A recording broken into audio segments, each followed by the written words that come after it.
Gerakan kurban tidak biasa untuk mu'alaf di pedalaman. Mu'alaf Center Nasional Hagia Sophia Indonesia membuka peluang ladang amal berkurban dengan seluas-luasnya untuk sasaran mu'alaf miskin di pedalaman. Ada 3 nilai lebih yang akan Bapak Ibu dapatkan. 1. Kurban Anda tepat sasaran kepada yang benar-benar membutuhkan. 2. Mu'alaf di pedalaman sangat-sangat senang karena mereka jarang makan daging. Lebih seringnya makan umbi-umbian. Bahkan mereka sering makan ulat sagu.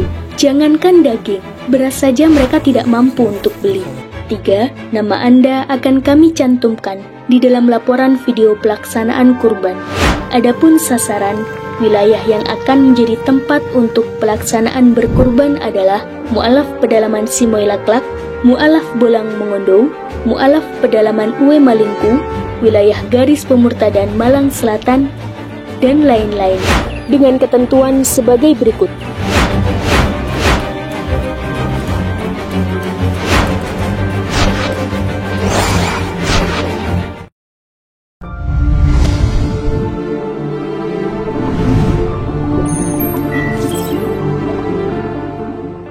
Bismillahirrahmanirrahim. Assalamualaikum warahmatullahi wabarakatuh. Waalaikumsalam warahmatullahi wabarakatuh. Alhamdulillahirabbil alamin. Allahumma salli wa sallim wa barik ala nabiyyina Muhammad wa ala alihi wa ashabihi ajma'in. Amma ba'd. Yang kami hormati, ada 2 tuan guru saya pada siang hari ini, yakni ada, saya sebutkan dulu dari yang paling bedik, ada Gus Bedik, dan yang satu ada Al-Ustadz Dr. Suryadi. Beliau dosen dari Universitas Brawijaya Malang. Nah, kali ini kita langsung to the point. Kita akan membahas tentang ini yang seakan-akan akhirnya disangkut pautkan dengan Islam. Ini padahal nggak ada sangkut pautnya. Maksudnya gini, Islam yang akhirnya tertuduh sebagai tanda kutip terorisme. Nah, begini, kasusnya yakni tentang peristiwa pembacokan mahasiswa Katolik Pamulang. Ini sebenarnya bukan di Pamulang ini. Soalnya saya barusan telepon kawan-kawan yang di Pamulang, katanya, bukan di Pamulang. Pembacokan ini diduga dialami mahasiswa Katolik Universitas Pamulang, Unpam. Nah, nama kampusnya saja Pamulang, tapi kasusnya bukan di Pamulang. Nah, Minggu 5 April tahun 2024 di Babakan Setu, Tangerang Selatan. Jadi Pamulang sama Setu itu beda. Jadi yang bernama Setu itu banyak.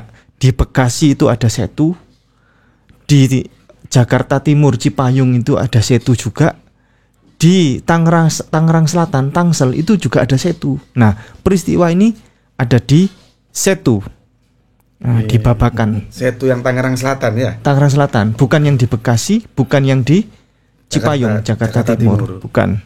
Nah, kronologinya ini versi salah satu website ya, saya bacakan. Pada hari Minggu 5 April tepatnya, 5 Mei 2024 malam hari, sejumlah mahasiswa yang mayoritas asal Universitas Pamulang Unpam menggelar doa bersama menurut agama Katolik. Ya, beberapa warga kemudian dilaporkan merasa terganggu dengan kegiatan para jemaah peribadatan doa rosario itu. Jadi namanya doa rosario. Tokoh sekitar seperti RT lantas menegur dan mengingatkan agar bubar. Alasannya sudah terlalu malam. Namun demikian, hal ini justru menimbulkan kesalahpahaman. Acara tak kunjung bubar hingga terjadi adu mulut dan adu fisik antara warga sekitar dengan jemaah. Selama terjadi keributan, beberapa warga lain dilaporkan mencoba untuk melerai. Namun nahas, ia justru malah terkena pukulan. Para jemaah peribadatan doa rosario itu juga ada yang mengalami luka bekas sabetan senjata tajam. Korban seorang mahasiswa Unpan. Jadi korban sabetan senjata tajam hanya 1 orang. Nah, ini peristiwanya setelah terjadi panjang adu mulut tak berkesudahan sampai ada yang melerai dan seterusnya. Aparat keamanan melalui Polres Metro Tangerang Selatan sudah melakukan upaya penyelidikan terhadap kasus dugaan kekerasan yang dialami mahasiswa Unpam ketika melakukan ibadah. Nah, Kepala Satuan Reserse Kriminal Polres Tangerang Selatan AKP Alvino Cahyadi menyatakan pihaknya akan mengecek tempat kejadian perkara TKP dan mencari fakta-fakta. Baik, ini kurang lebih begitu ya Ustadz proses kejadiannya. Tapi sampai saat ini masih simpang siur ini. Beritanya nggak karu-karuan. Ya. Digoreng sana, goreng sini. Monggo. Ini akhirnya begini, akhirnya muncul satu narasi, di mana-mana disebarkan narasi bahwa Islam itu tidak toleran. Ada saudaranya yang beribadah tapi diganggu gitu. Nah, sampai tadi malam ada saudara saya dari Manado bilang, kalau ada orang bilang bikin gereja sulit di Jawa, bikin gereja sulit di Jawa. Sekarang coba tunjukkan, bikin masjid di Manado sulit nggak? Oh, ternyata sulit juga. Sulit. Bahkan seperti main bakar-bakaran di sana. Sulit. Jadi kalau di Manado, terutama di Sulawesi Utara secara umum, itu kalau mau bikin masjid biasanya musola dulu namanya. Tidak ada masjid karena proses perizinan juga rumit, tidak karu-karuan. Begitu. Berarti sami mawon ya. Sami mawon. Monggo kepada sesepuh kita dulu Dr. Suryadi. Al-Ustaz Dr. Suryadi, dipersilakan. Baik, terima kasih. Assalamualaikum warahmatullahi wabarakatuh. Waalaikumsalam warahmatullahi wabarakatuh. Ya, pertama memang permasalahannya adalah hari ini itu kita sulit menemukan yang namanya informasi benar. Ya.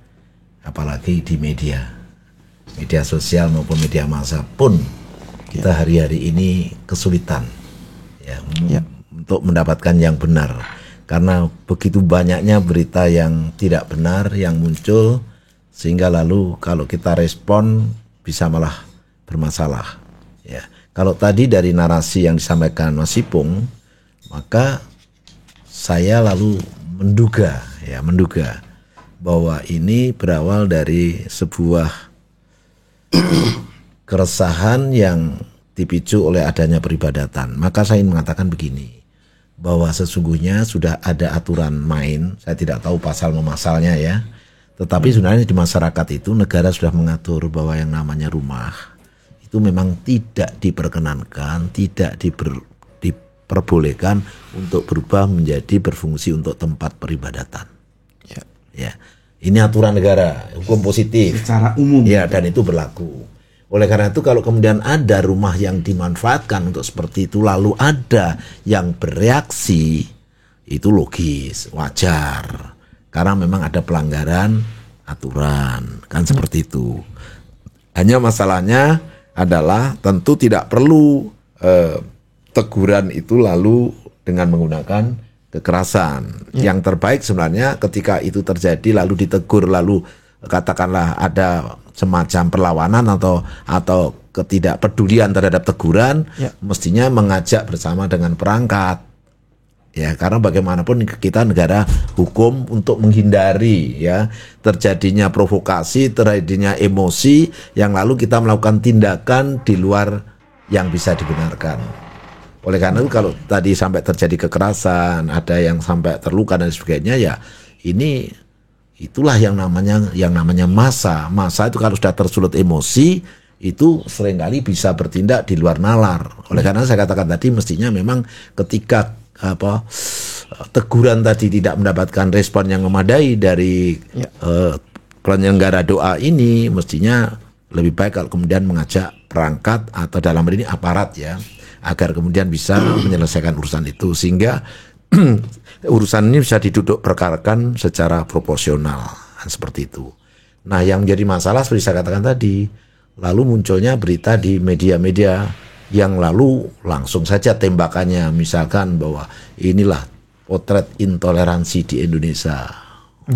Lalu terus dibumboni dengan berbagai data yang sebetulnya tidak relevan dengan konteks permasalahannya, seolah-olah membenarkan bahwa kita itu intoleran. Ya, padahal kalau ini dikatakan negara kita intoleran itu ya buat saya sebuah kelucuan, ya sebuah kelucuan. Kenapa begitu? Bayangkan ini di negara yang 90% masyarakat Muslim itu sekian lama tidak terjadi gejolak-gejolak yang bisa dikatakan sebagai bentuk ekspresi dari intoleransi, kan gitu kan ya. Kalaupun toh ada, ya coba kita telusuri duduk perkaranya, kan ujung-ujungnya memang ada masalah, gitu kan ya. Tapi secara umum sungguh luar biasa di Indonesia ini. Masyarakat dengan penduduk mayoritas Muslim sama sekali tidak menunjukkan tanda-tanda adanya intoleransi, dan kita bisa melihat itu di masyarakat gitu. Nah, jadi ketika ini terjadi semacam ini, mestinya tidak dengan serta-merta dikonotasikan atau dilarikan sebagai bentuk intoleransi itu.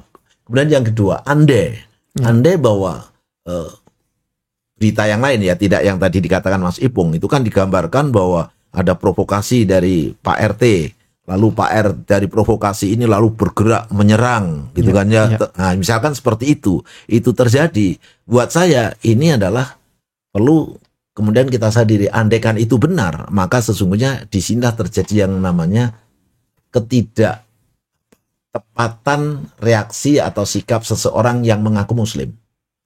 Saya ingin mengatakan begini, bahwa seorang Muslim itu bisa bertindak sesuai dengan ajaran Islam. Tapi seorang Muslim juga bisa tidak bertindak berdasarkan ajaran Islam. Apakah karena provokasi atau karena kebodohan?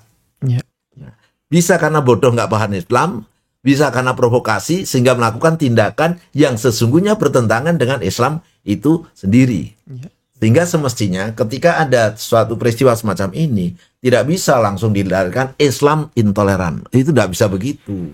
Karena memandang toleransi dan tidak toleransi itu kita lihat dulu ajaran Islam itu seperti apa. Dan lalu pemahaman orang yang melakukan itu seperti apa, atau mengapa dia melakukan tindakan intoleran misalnya, harus diduduk perkarakan semacam itu. Dan menurut saya kalau terjadi intoleran di Indonesia itu ujung-ujungnya ya menurut saya hanya dua saja, kebodohan, ketidaktahuan, ketidakmengertian, yang kedua provokasi. Hanya dua ini kalau saya cermati di masyarakat. Nah, anehnya seringkali ketika terjadi tindakan yang salah yang dilakukan oleh umat Islam, apapun itu latar belakangnya, apakah provokasi atau kebodohan, misalkan tindakan terorisme, ya, katakanlah kapan itu di Sidoarjo misalkan, lalu ibu-ibu datang membawa bom ke gereja yang sedang terus meledakkan diri, misalkan seperti itu kan ya. Katakanlah, Anda ada tindakan seperti itu dilakukan oleh umat Islam, saya bisa menjamin sekali lagi bahwa ini kebodohan umat Islam. Karena Islam tidak pernah sedikit pun ya mengajarkan tindakan-tindakan teroris macam itu. Misalkan apa buktinya kalau Islam itu tidak mengajarkan begitu? Sederhana saja. Kanjeng Nabi sendiri dinyatakan dalam Al-Quran, wa ma arsalnaka ila rahmatan lil alamin. Dan tidaklah engkau Muhammad diutus kecuali untuk menjadi rahmat, semesta alam. Seperti itu. Bu istu liutamima maharimal akhlak. Kanjeng Nabi diturunkan untuk menyempurnakan akhlak. Oleh karena itu maka salah satu perwujudannya di dalam konteks Islam itu kita mengenali ada Islam harbi, ada Islam ada kafir harbi dan ada kafir zimni. Nah, yang harbi ini yang memusuhi kan ya, kalau nggak salah. Kalau ada orang kafir memusuhi, memerangi, itu baru boleh diperangi. Sebaliknya kalau ada kafir zimni, karena dia tidak memerangi, dia tidak memusuhi, maka ini harus dilindungi, harus dijaga, nggak boleh diganggu. Dari sini saja adanya konsep kafir zimni dan harbi ini menunjukkan bahwa Islam nggak mengenal terorisme, tidak mengenal intoleransi. La ikraha fid-din, nah apalagi itu. Enggak ada orang di dalam memaksakan agamanya. Intoleran itu kan memaksakan agama kita kepada orang yang beragama lain kan. Intinya yang namanya intoleran itu adalah kita memaksakan agama kita kepada orang lain. Orang lain harus beragama seperti kita. Itu namanya intoleran. Islam sama sekali lakum dinukum waliyadin. Karena itu di dalam konteks ajaran Islam sama sekali jauh banget. Kalau dituduh intoleran itu jauh banget. Kalau ada yang menuduh itu goblok banget itu. Kalau ada yang menuduh Islam seperti itu. Tetapi orang Islam bisa saja bertindak keluar dari Islam, tindakannya itu di luar Islam, lalu melakukan tindakan yang salah. Oleh karena itu ini yang agak lucu begini, karena ada fenomena tadi teroris, intoleran gitu kan, ada fenomena ini. Lalu kemudian seolah-olah solusinya adalah kita jangan berislam, atau kita berislam itu ya di pinggiran saja. Jadi jangan fanatik, Islam fanatik. Ini menurut saya sebuah kesalahan fatal. Mestinya umat Islam di Indonesia itu semua harus diajari Islam dengan baik, dengan benar, sehingga dia bisa menjalankan ajaran agamanya, sehingga dia tidak terprovokasi atau dia tidak melakukan tindakan yang bodoh, yang goblok tadi karena ketidaktahuannya. Orang berlaku salah karena tidak tahu, mestinya diberitahu. Nah, di sini mestinya proses pendidikan agama Islam itulah yang mestinya ditingkatkan. Penguasaannya harus semakin diperbanyak guru agama, kira-kira begitu loh. Kalau perlu bahasa Arab itu diwajibkan di sekolahan SD, SMP, SMA, agar benar-benar masyarakat Islam itu kenal Islam. Nah, seperti itu. Jangan lalu dibalik, karena orang Islam itu teroris, maka kalau jadi orang Islam ya jangan jadi orang Islam yang fanatik. Karena orang beragama itu harus fanatik. Kalau orang nggak fanatik itu tidak akan beragama, itu namanya munafik. Ya. Orang mau fanatik itu artinya apa? Yang mengakui kebenarannya dan menjalankan agamanya itu secara konsisten, konsekuen seperti itu. Nah, menurut saya di sini. Jadi sesungguhnya harusnya kalau memang masyarakat kita Islam itu ternyata belum mengenal Islam dengan baik sehingga sering melakukan kesalahan, andaikan begitu maka solusinya adalah buatlah umat Islam Indonesia itu paham Islam dengan baik. Ya, seperti itu. Bukan lalu nyonsewu kesalahan umat Islam karena kebodohan atau karena provokasi, lalu kemudian kita blame agamanya. Agamanya lalu menjadi pihak yang tertuduh. Seolah-olah agama Islam adalah agama teroris. Itu nggak benar sama sekali, ya, sama sekali. Apalagi pernah itu seorang TikToker atau seorang yang sering muncul di media sosial tuh mengatakan bahwa Islam teroris itu punya agama, agamanya Islam. Karena ada yang gitu kan, ya kan gitu kan, itu dengan jelas mengatakan, saya berani mengatakan teroris itu punya agama, agamanya Islam loh.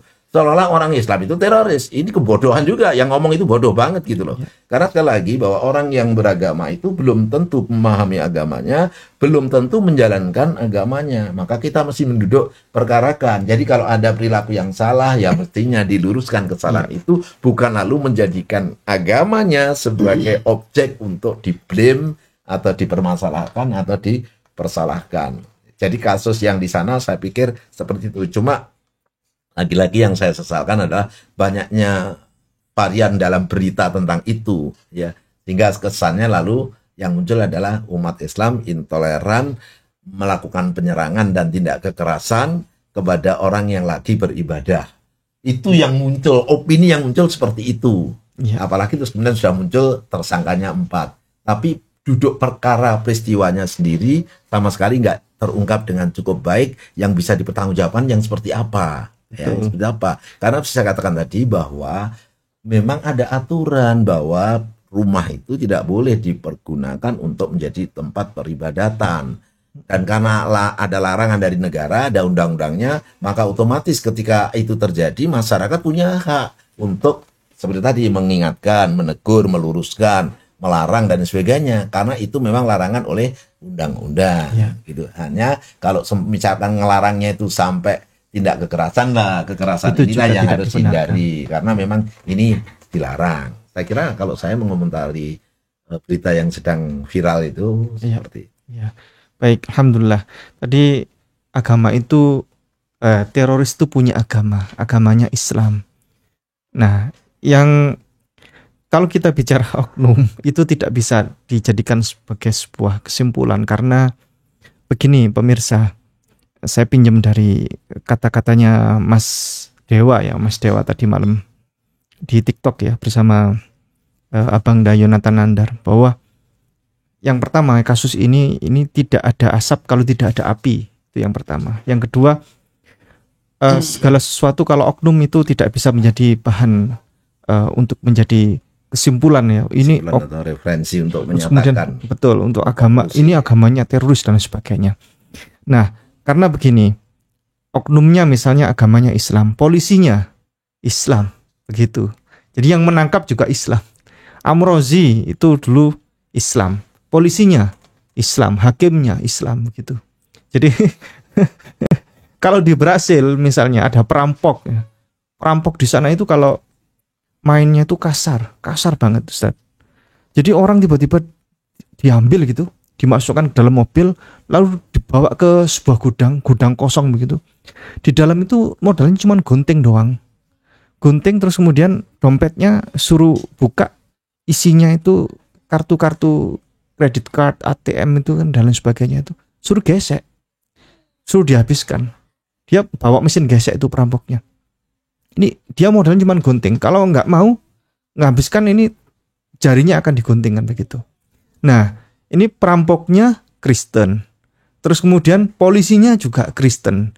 Jadi ini tidak bisa kemudian Kristen menjadi disematkan untuk sebagai agama perampok itu. Lah, polisinya juga Kristen kok, gitu kan. Itu ya. Begitu.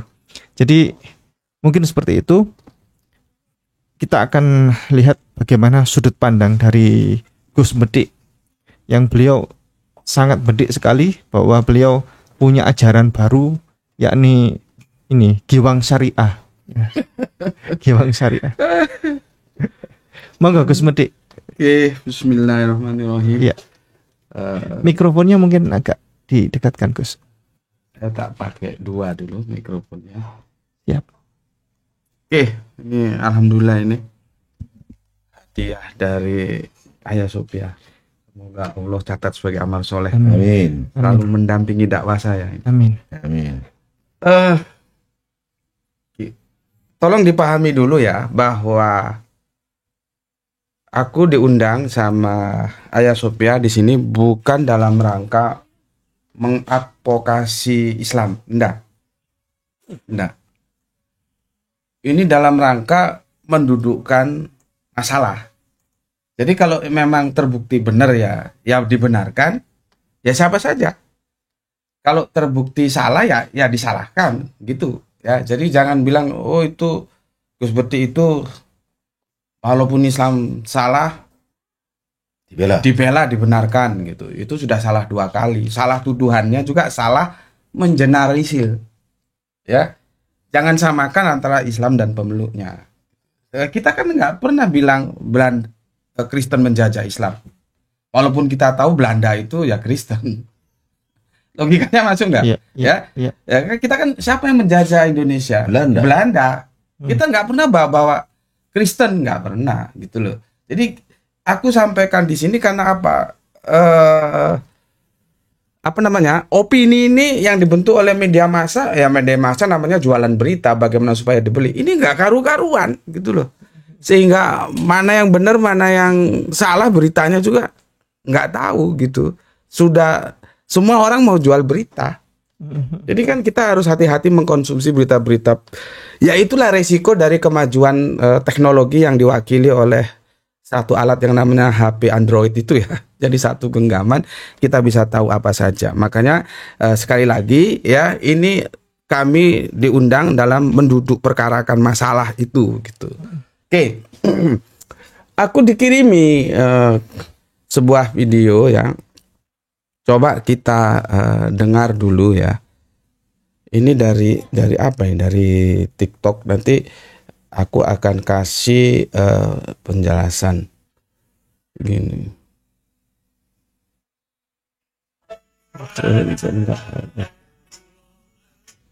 Kenapa dia nggak bisa? Sebentar, dia nggak bisa lari. Sebentar. Dikeluarkan dulu aja. Gimana? Dikeluarkan dulu semua. Sebentar ya. Ya, aku mau nyetel ini supaya langsung ke sini gimana caranya? Permisi. Ya. Ini sudah tersambung guys. Sudah. Ya inilah orang yang gaptek. Supaya kita bisa. Bentar. Islam digambarkan dengan senjata tajam, pukulan darah, pedang yang tajam. Siapa yang akan tertarik kepada Islam? Selama puluhan tahun, Islam digambarkan sebagai agama teroris, deframing oleh orang-orang yang tidak suka kepada Islam. Pada akhirnya dengan kejadian seperti yang ada di Pamulang ini, orang akan menganggap, orang-orang non-Islam akan menganggap bahwa, oh ya benar, Islam itu identik dengan kekerasan. Makanya saya bilang orang-orang di Unpam yang menyerbu adik-adik kita ketika mengadakan malam Rosario itu adalah orang-orang bodoh, tolol, konyol, tidak mengerti tentang Islam. Kalau Islam digambarkan dengan senjata tajam, kucuran darah, pedang yang tajam, siapa yang akan tertarik kepada Islam? Selama puluhan tahun, Islam digambarkan sebagai agama teroris, di-framing oleh orang-orang yang tidak suka kepada Islam. Pada akhirnya dengan kejadian seperti yang ada di Pamulang ini, orang akan menganggap, orang-orang non-Islam akan menganggap bahwa, oh ya benar, Islam itu identik dengan kekerasan.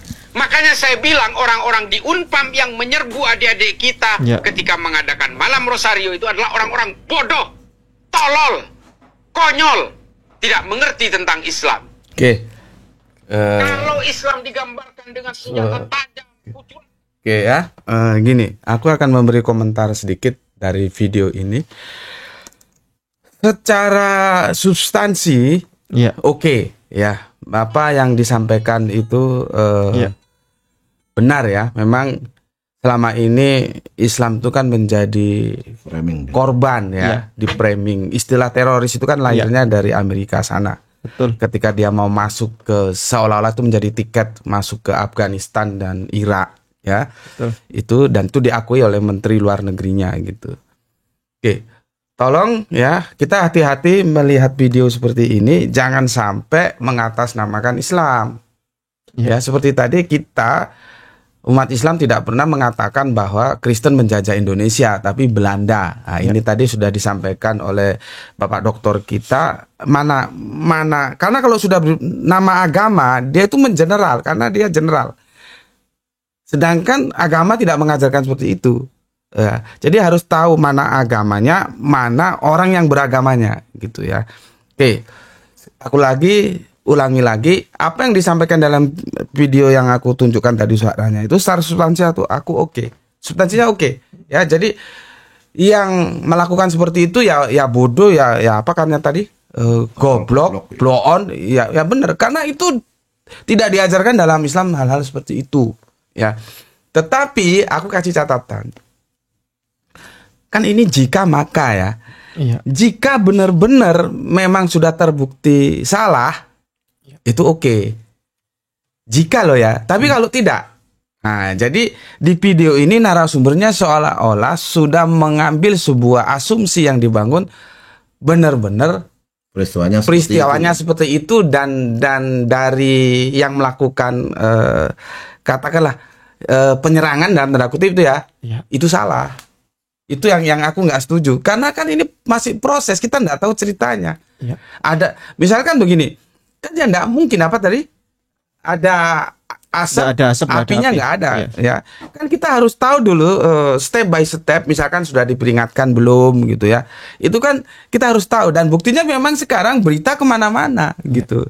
Tetapi si pembuat video dia sudah masuk dalam asumsi salah yang melakukan peristiwa itu benar terjadi. Peristiwa itu benar terjadi seperti itu gitu loh. Dan sudah menyalahkan yang beragama Islam gitu loh. Padahal kita tidak tahu kronologis awalnya itu seperti apa sebetulnya jalannya cerita itu gitu loh. Misalkan sudah diperingatkan tapi tidak mau tahu, itu kan jadi lain lagi gitu kan. Itu dari aku sih. Tapi secara substansi aku setuju gitu ya. Karena kita bisa buka surat 3159. Ya, kita bisa buka surat 3 ya 159. Jadi kita juga ngaji karena kita harus clear membicarakannya gini ya. Surat 3 159 yang di rumah juga buka ya. Oke, bismillahirrahmanirrahim ya. Nih, maka berkat rahmat Allah engkau Kanjeng Nabi maksudnya berlaku lemah lembut terhadap mereka. Artinya orang-orang yang goiru Islam, yang kafir itu kan, yang belum, ini kan langkah dakwah ini ya. Sekiranya kamu bersikap keras dan berhati kasar, tentulah mereka menjauhkan diri dari sekitarmu. Ya, kalau aku lanjutkan, karena itu maafkanlah mereka dan mohonkanlah ampun untuk mereka dan bermusyawarahlah dengan mereka dalam urusan itu. Ya, jadi ada unsur musyawarah. Kemudian apabila engkau telah membulatkan tekad, maka bertakwalah kepada Allah. Sungguh Allah mencintai orang-orang yang bertawakal. Jadi lemah lembut. Gitu, ya. Itu konsep dasarnya, ya. Cuman kita harus tahu karakteristik dua agama ini, kita harus tahu. Ya, ini agama samawi. Agama samawi itu agama dakwah tanpa kita mengenyampingkan Yahudi, gitu loh. Seharusnya semua agama samawi itu agama dakwah. Cuman faktanya kan akhirnya Yahudi terkesampingkan, ya, dengan karakter yang mereka bikin sendiri. Jadi Yahudi itu tidak didakwakan sama mereka, gitu loh. Yahudi itu ke dalam, ya, makanya terjadi stereotip Yahudi ya Israel, Israel ya Yahudi, gitu loh. Padahal seharusnya tidak begitu, karena semua semangat Dinullah itu agamanya itu dakwah, jadi dia keluar, tidak dikembangkan ke dalam, ya. Maka kita akan mendapatkan satu hadis, ya, sampaikanlah walau satu ayat, nah itu, ya. Dan lagi di surat An-Nahl itu, ya, juga ada, coba bisa dibuka An-Nahl 16:125 itu, ya, kita disuruh menyeruh, ya, nah, suruh menyeru dengan hikmah, ya. Belum lagi nanti di Al-Ankabut, janganlah engkau berdebat. Ini retorika, bukan berarti janganlah engkau berdebat terus nggak boleh berdebat, nggak begitu, ya. Janganlah engkau berdebat dengan ahli kitab kecuali dengan cara yang paling baik, yang bagus. Itu semua semangat untuk melakukan ekspansi keluar dengan aturan main yang bagus seperti itu. Ya, sama dengan itu kan di perjanjian terakhir di Al-Qur'an. Di perjanjian baru di Injil juga sama. Kalau kita buka Matius 28:19, jadikanlah semua bangsa muridku, baptislah mereka atas nama Bapa, Putra dan Roh Kudus. Ya. Jadi sama, ya. Kalau kita lihat aturan mainnya 1 Petrus 3:15 itu sudah menyampaikan juga, bersiap sedialah engkau apabila dimintai pertanggungjawaban tentang Kristus, tetapi sampaikanlah dengan lemah lembut. Sama sebetulnya, ya. Yang sekarang karena sama-sama punya semangat dakwah atau expand keluar, itu di lapangan ketemu, gitu loh. Di lapangan ketemu, dalam satu titik pertemuan itu ketemu. Disitulah peran negara membuat aturan main, ya, gitu loh. Aturan mainnya seperti apa sih? Misalkan kalau pendirian rumah ibadah mungkin ada kesepakatan berapa menteri itu, 2 atau 3 menteri. Itu gimana aturan mainnya, ya. Terus misalkan rumah itu boleh enggak untuk menjadi tempat beribadah secara massal seperti itu. Ya, itu aturan mainnya sudah ada, gitu loh. Di sanalah pemerintah harus tegak, harus hadir, harus menyalahkan yang salah dan membenarkan yang benar, gitu loh. Tanpa ada keraguan gampang, nggak ada mayoritas minoritas, nggak ada. Dalam kebenaran itu tidak diukur mayoritas yang benar, minoritas yang nggak ada, gitu loh. Begitu juga yang salah minoritas benar, nggak ada. Salah ya salah, benar eksak, itu begitu berpikir, gitu ya. Jadi nggak ada. Jadi pemerintah harus hadir ke sana, ya, untuk menyelesaikan itu. Betulnya itu gimana sih duduk permasalahannya? Kan nggak mungkin kok ucuk-ucuk orang terus itu kan ada gambar tapi cuman darah, ya, cuman nggak ngerti yang bacok itu dibacok di mananya, dibacok pakai apa, gitu. Juga sepertinya video sekarang kan bisa dipotong kan, biasanya kadang ngambil video dari zaman dulu, gitu. Bisa lagi, gitu ya. Aku ngeri ada yang diwawancarai itu, ya, mahasiswanya terus ada darah, cuman atau suaranya diambil dari tempat lain lagi. Yang mana kita harus maklum, ya, memang begitu. Kita tidak bisa keluar dari semakin berkembangnya dunia informasi lewat yang satu perangkat yang telah meluluhlantakkan semuanya, baik sampai radio sudah nggak ada, TV kalah, koran kalah, handphone mengalahkan segalanya. Ini tukang foto sekarang kalah. Ini memang satu alat ini ajaib ini, gitu. Nah, sekarang tinggal bagaimana kita mensikapi itu, hati-hati menerima informasi gitu loh. Jadi jangan ditelan. Nah, kehadiranku di sini kenapa mau diundang untuk menduduk perkarakan, jangan gampang mengambil kesimpulan. Karena kita tidak tahu, sementara berita itu begitu liar ya. Terus pun kalau nanti mengambil kesimpulan, hati-hati. Agama itu general. Islam, Kristen itu general. Tapi orang yang beragama tidak, dia lokal, gitu loh. Ya, seperti tadi kan aku bilang, kita nggak pernah bilang Kristen menjajah Indonesia, meskipun kita tahu, ya Belanda itu ya Kristen, gitu loh.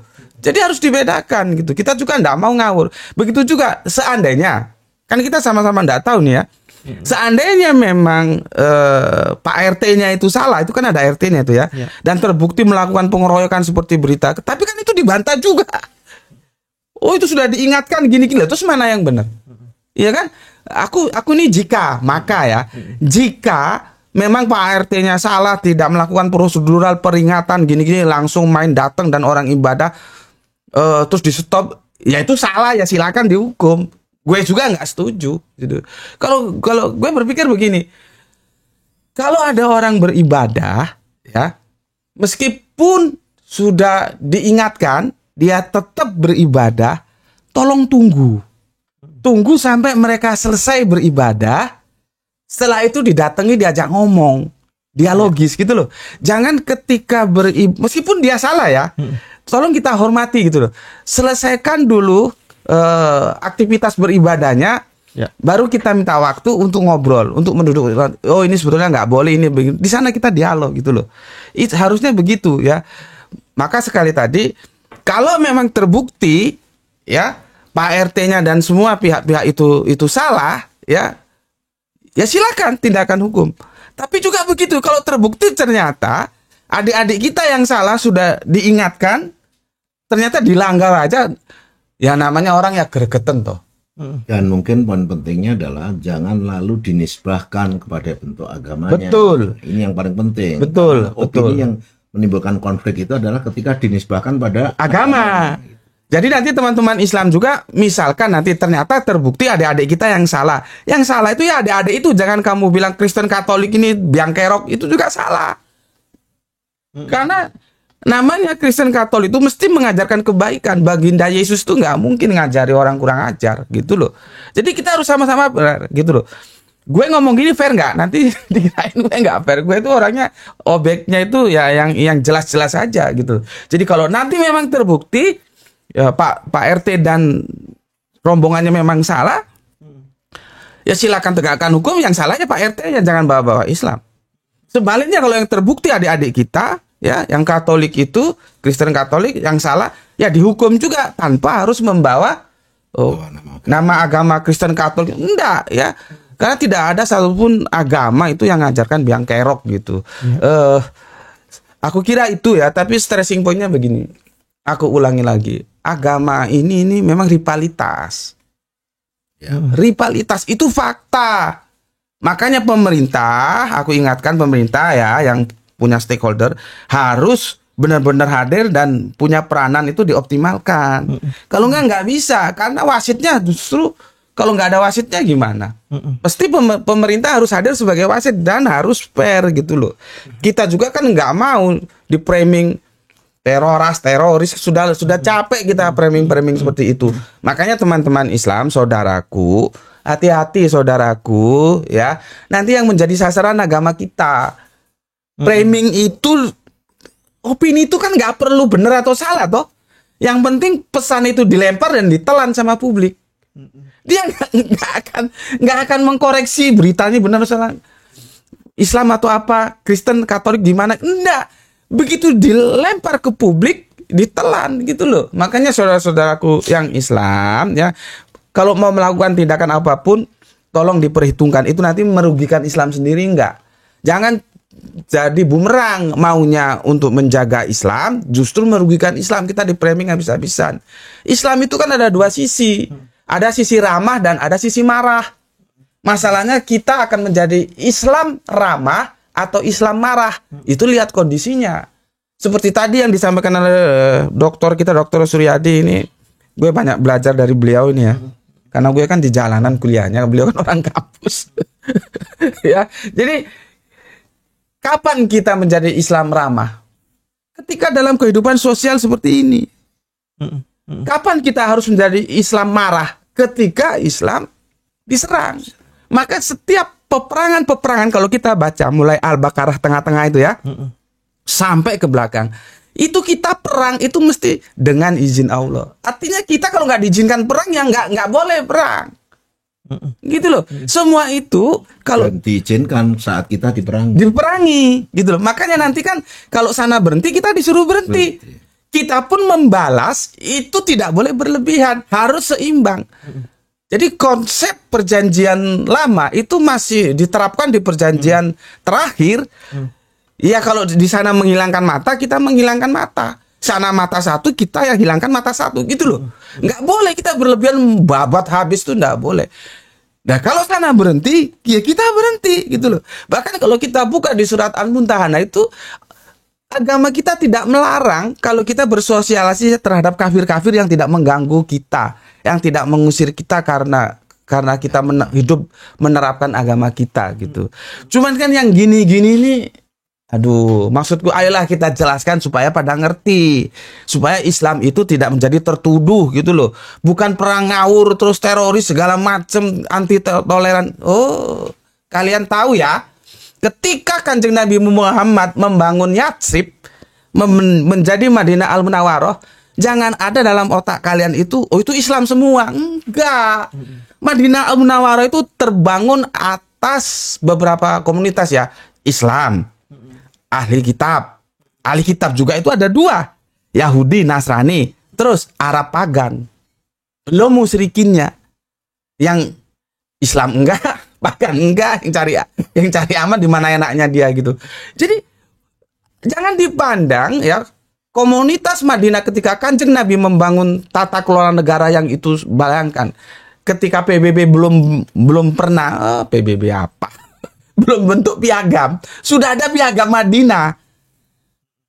Itu menunjukkan peradaban Islam itu sangat mulia kalau berbicara toleransi. Apa yang boleh, apa yang nggak boleh. Sampai-sampai dikatakan, kalau kita masalah akidah sendiri-sendiri.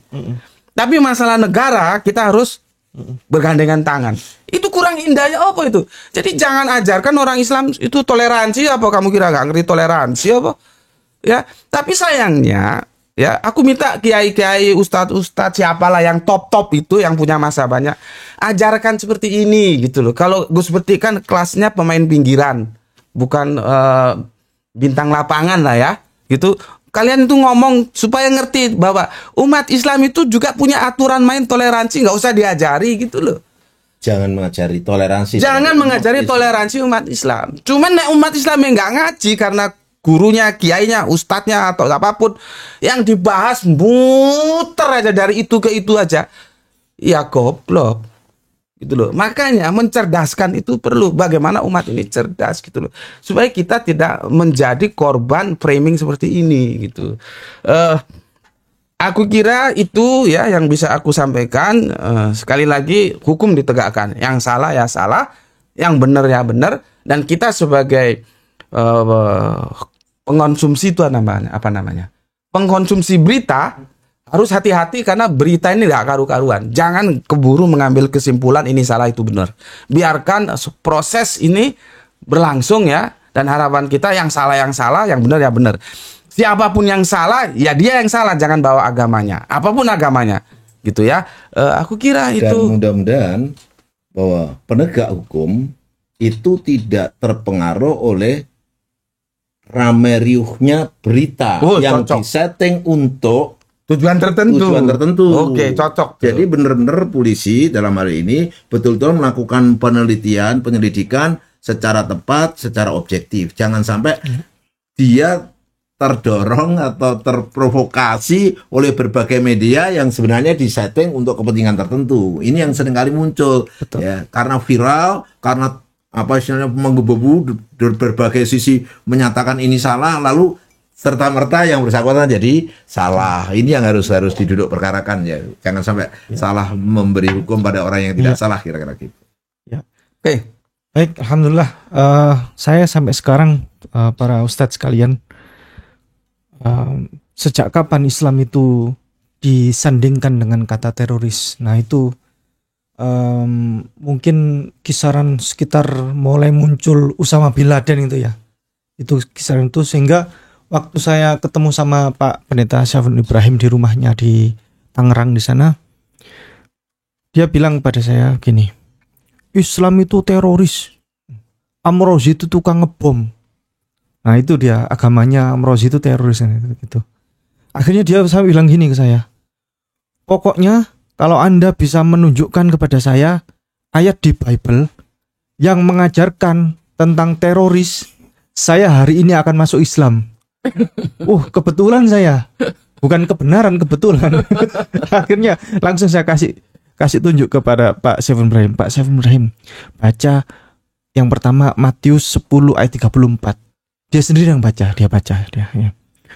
Jangan kamu menyangka bahwa aku datang untuk membawa damai di atas bumi. Aku datang bukan untuk membawa damai, melainkan pedang. Terus ini yang kedua Pak Syafrin Ibrahim, Lukas 19 ayat 27. Dibaca sama dia. Akan tetapi semua seteruku ini yang tidak suka aku menjadi rajanya, bawalah mereka kemari dan bunuhlah mereka di depan mataku. Kata Yesus. Akhirnya gimana Pak Syafrin Ibrahim? Masuk Islam hari ini? Saya nagih kepada Anda sekarang. Dia baca lagi, dia diem dia katanya. Terus ini kata dia. Ini pedang rohani kata dia. Diem saya.